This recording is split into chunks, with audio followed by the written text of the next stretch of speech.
Apžēlots vai žēlastība? Apžēlots ir tāds, kas nesaņem pelnīto. Ļoti vienkārši. Bet žēlastība ir, ka tu nesaņem pelnīto, bet vēl saņem nepelnīti.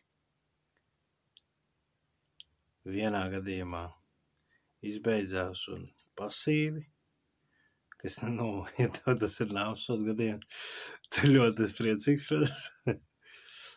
Bet žēlastības kontekstā ne tikai tu tiec attaisnots, bet tev vēl nepelnīti tiek dots, nepelnīgi tiek atvērts, nepelnīgi tiek pilnveidots, ekipēts visādā veidā.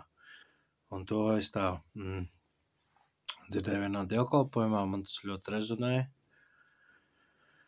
jo tas atkal parāda to mūsu pievienoto vērtību. Ne? Mūsu pievienoto vērtību ir absolūti nulle, pat ar mīnusiņu. Ne? Vēl jau vairāk par mūsu glābšanu.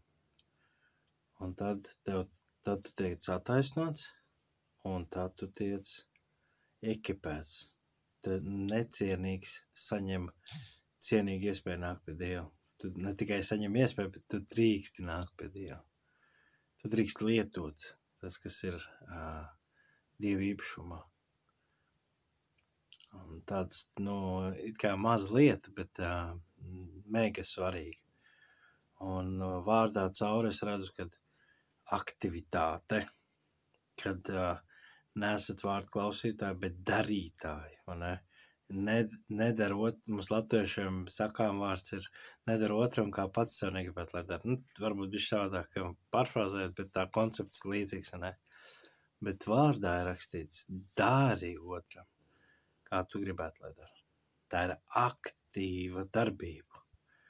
Un Dievs saka, labāk žēlastība, labāk nekā upurs.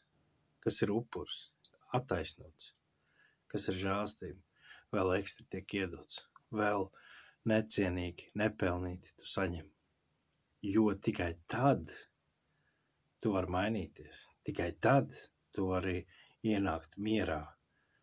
Jo, ja mēs pastamies to tik elementārā lietā kā finanses, ja tu esi visu laiku ar mīnusu, un tev kāds atlaiž parādu, nav garantijas, ka tu neiekritīs tajā pašā bedrē apakaļ. Bet iedomājies, ja tev attaisno parādu, un vēl tev iedod pa virsu. Nevis vienkārši, lai tu izšķērdē, bet lai tu vari nostāties uz kājām. Tā ir žēlastība. Un tas, to kaut kā mums jāmācās. Nevis nokaut sapņus, bet mācīt cilvēkiem sapņot. Ne tikai sapņot, bet realizēt sapņus, realizēt iebūvēto, ielikto, ko Dievs tev ir iestatījis iekšā. Ielikt, ja tev ir servis, remontēt mašinas, ka tā ir tā vieta, kur jāatplauks, kur izaug. Ja tu esi pavārs, tad tur tas ir jāizaug. Ne? Tā kā, ka tur īstenībā ir uzreiz draudze. Tavā vidē uzreiz rodās draudze. Tu māki runāt tajā valodā. Tā kā, man liekas, tāds, tur, protams, var gramot, bet tik elementāra lieta, bet tur ir mega daudz, ne? Un mums tā darīja, un tad ir, kas mums jādara, ne? Un tas sanāk, ka būtu ne tikai vienkārši piedot, bet vēl būt ieinteresēts, lai tam cilvēkam sekmētos. Ne vienmēr tas nozīmē uzreiz tur kaut kādas atjaunot attiecības, kā jau mēs esam redzējuši dvēseliskos momentus, un ka tas nav vienkārši un tas ir sarežģīti, bet ka tu lūdz par to cilvēku, neredzamo fonu, ka tu iestājas par viņu, jo tad tev kļūst skaidrs arī tās rakstietas, kad lūdziet par saviem ienaidniekiem, jo tā ir žēlastība. Tā ir žēlastība sanāk, jo es ne tikai nevēlu viņiem sliktu, bet es viņus vēl gribu svētīt. Jā, es gribētu iedot pa muti un ne dvēseliski, bet garīgi es zinu, ka es atstāju Dievu ziņā šos te lēmumus, šos spriedumus un tās lietas. Nu, tur jau bišķi aizpildē, bet konceptuāli. Tikai vienkārši atlaists, vai ne? Norakstīts, vai norakstīts un ar uzviju, lai tu var nostāties. Mega lietīs, jā, mega svarīgi. Tā kā skatīsim, kur mēs savas dzīvēs varam aktīvi praktizēt žēlstību, aktīvi baudīt to žēlstību ikdienas, vai ne? Ikdienas atjaunoties un ieraudzīt, kur vēl Dievs, kur vēl tās lietas, kur tu esi piepildījis mani, kur tu esi akceptējis kādas lietas, kur tu esi devis lietas un kā man viņas lietot, kā man viņas pacelt, paņemt, realizēt, kā man viņas radīt realitātē. Jo tas tāds, man liekas, tāpēc ir taisnais 7 reizes kritīs un celsies augšā, man mīļa rakstvieta, ne?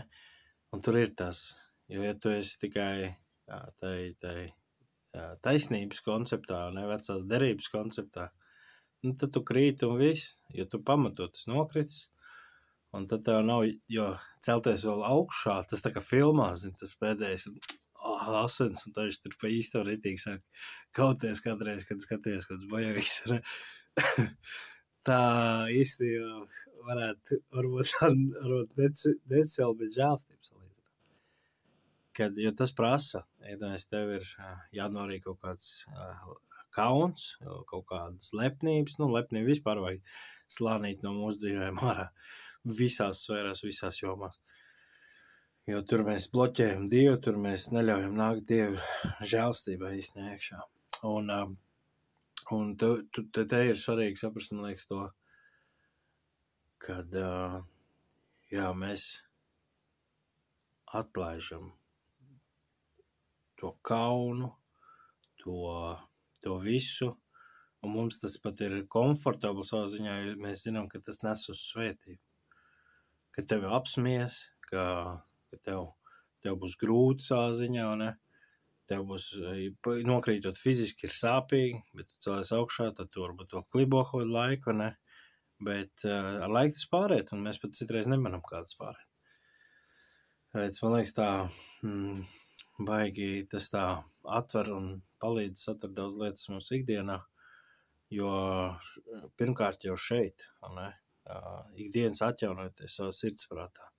Šitiem vārtiņiem ir svarīgi, lai šitien viss pareizi notikt.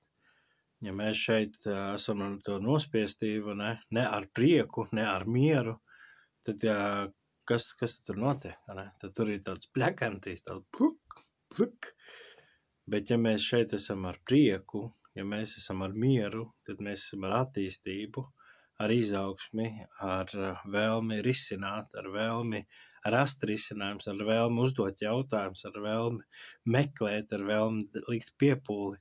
Ne viss tās lietas uzreiz tad ir, un tās ir žēlstības lietas, ja tās ir ar uzviju, tās ir ne tikai, es apzinos, ka nav forši, bet es gribu to mainīt, ne? Es gribu atnest gaismu, ne tikai šeit ir tumšs, briesmīgi, ne? Latvijā, briesmīgi, ne? Bet ko es tai savā vietā, savā lietā, kur tur es varu gaismu ienest, ne? Ko es vēl varu darīt, kas ir tas, ko es vēl varu noturēt, varbūt, ja viss pludo, ne, ko es vēl varu paglābt. Tā kā, ļoti daudz domas jau te izskanē, bet pār visam, ne, kad žēlastība ir ar uzviju, ka žēlastība ir ekstra lietas tiek iedots, nepelnīti,